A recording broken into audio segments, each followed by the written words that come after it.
ndi dukokora tw'abakogoto rutirukaze nk'urw'ibigembe imfurikundi bajya inama zubaka mabuga magara y'inyabyunyu nimanya umushotsi mudacumura yagwanye igicuba igicura amazi amusubirana mwiriba niroshyemo umuriro anoze mpagaze batabizi bayateye musomye yagize ubwuza nkora mu biganza ati ganza imbuye ku rurembo ku marembo y'inyambo nimanya imitavu bazatsinda batahira batatanye batinya akagwa bugondo nakabanyu bamba ntikankorana mu butavuga kuza banyitakagwe nanjye ntindakagwe bugondo ukarasa wishaho ngo bagara ushaka gusharura ndi ikombe ry'abarashe umurashi cyane mu kurasa mu kuzibukira mu kwivuga no kuvuga inka mu koga guca umuvumba dore ko ibyo nsoje muri kaminuza ariko cyane ngira ubupfura burya impeta y'icyatsi nyambarira icyo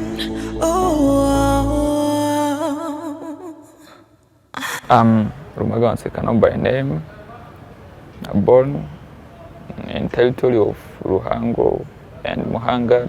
During that time it's called Gitarama. I was studying my primary school at University of Radiophonic of Gitarama. During that time it's called URG or LG. And I went to the ordinary level at Seminary of Kansi, Gisagara district, and after that I went to advanced level at Groupe Scolaire St. Joseph in Bilambo, and now I'm graduate at University of Rwanda College of Education in the Faculty of Sport and Biology. Koko nkubwira ikimazi ya nyanja muneza utatse umutima wanjye w'ineza isa n'umuyange sandi isumbiye amaraso soka isumbiye umusozi. I started poetry in 2013 when I was in ordinary level during classwork, and then they asked to create what we call ikivugo, and I tried to knit my legendary, and then during that time my classmate tried to encourage me that you can do it in a poetry. Yeah. I started doing poetry professionally during 2019, 3rd September, from the poem called Wumvute.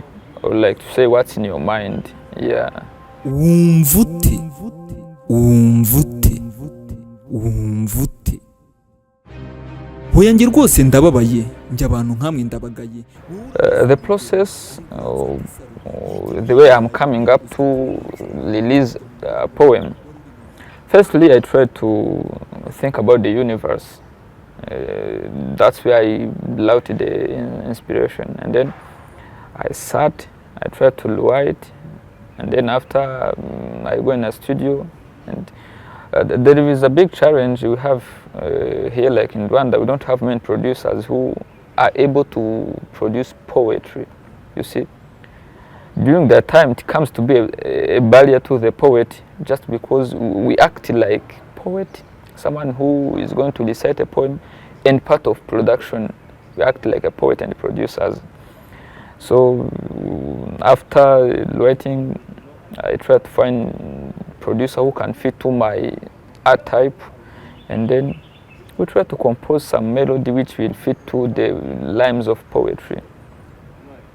Just like that. And after, when I plan to take a video, I meet the director and then give him or her a script, and then try to put together and produce a good poem. Yeah, sure.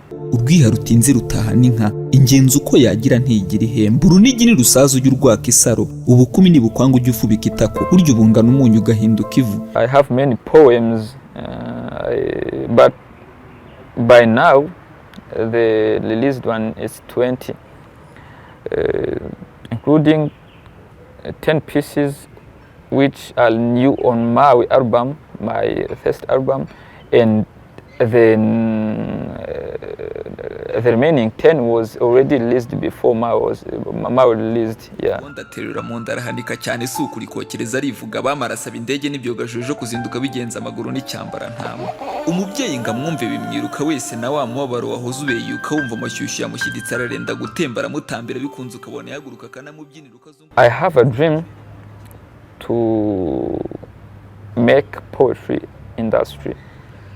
It means I want to be the light to the young who have the dreams to become professional poet. which caused me to work more and hard just to inspire them.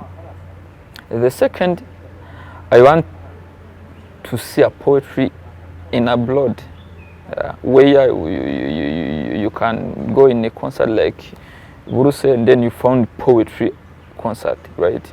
That's my dream. Kongera icyanga ageze ku kirere ntukamuhaga gusekera ku bibero nagakiza kose wahoze urota ngo warataguza nitambuka mpembe muri herabareza atamba bitwenge uko yiga to be familiar to the art or any subject, or I think it comes to the way you can find it or found it, right?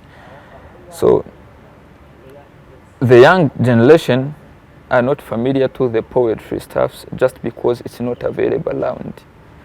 There is a proverb in Kinyarwanda which says hambarwa ibihari, we wear the thing which is around, right? So which is the things which is necessary right now actually is to have more art piece, to have more poems, just to the point where everywhere you have gone you will find the poems, right? But by now, if it's not me, it's you. Only me and you. What about him or her? We want more poems, we want more poets just to create art piece about many topics.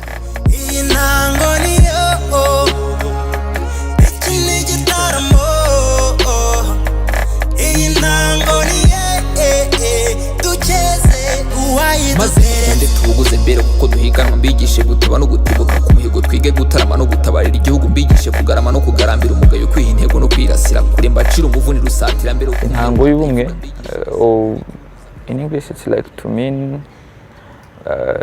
the origin of unity or a source of unity, if I'm clear about that.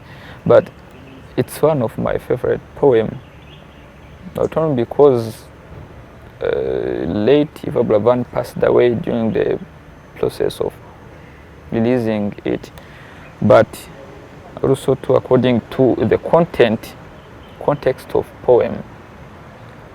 It's a poem which tried to bring the whole society together, just to fight together in a tab way, like Igisoro.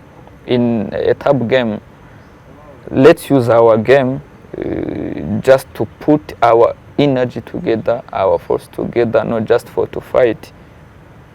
And when we fight together as a decision, we win together. Yeah, I think in summary it's like that. It's a poem I featured with Mr. Kagame, Bulldog, Kemozera, and French poet who is really clever and talented, Fefe Karume, and the late Buravan. Really, I'm super proud of it. Buravan is really proud of it. Yeah, according to art, we try to put together hand with family, with his and her friend, just to work a video which will fit to his destiny, which will fit to his plan, which will fit to his way of work. I think late Buravan is proud of intango y'ubumwe. Turashima icyakora kwambuka ngo mutahe intwari n'abanze nk'ejo basigara basiganuza maze mu ngamba aho rero iyo rwambikanye uzahere ku cyo bitingira akamaro ucunga izamu ryawe iryo niba menya kuzibukira dore ni ingenzi ukunda icumu ryawe ribwire kandi uriteteshe. My future plan is to try to work more, to work hard and more. Secondly, I want to learn more about poetry. If I want it to be more professional, like to reach more countries, like to work with more professionals, I want to learn more about it. Yeah, that's my next plan. Muganga tugwemo nka duhuje umugambi buri madonko se mwa cyo nyegera ntacyo badi. Ndekura di ariko nkwibarize mboneho nkwihanize nundi munsi maze sindi ikidandazwa di ese ninjye ukunda koko cyangwa unkunda koko. What I can tell the people who are following us, who are watching us, try to support talent. Whenever and whoever try to support talent. Maybe talent should not be today popular as music or as theater, as cinema, but no one knows tomorrow or over tomorrow, right? One day, I told my mom I want to be a poet, and she replied, "Sure, poet." And then I said, "Yeah." And she asked me why. And I told, I love it.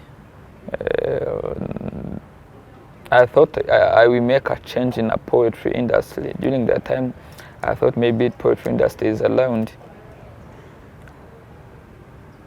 Do you guess how she replied? She said, if you want to be a poet, it costs you more energy, you want to work more. And I thought I can.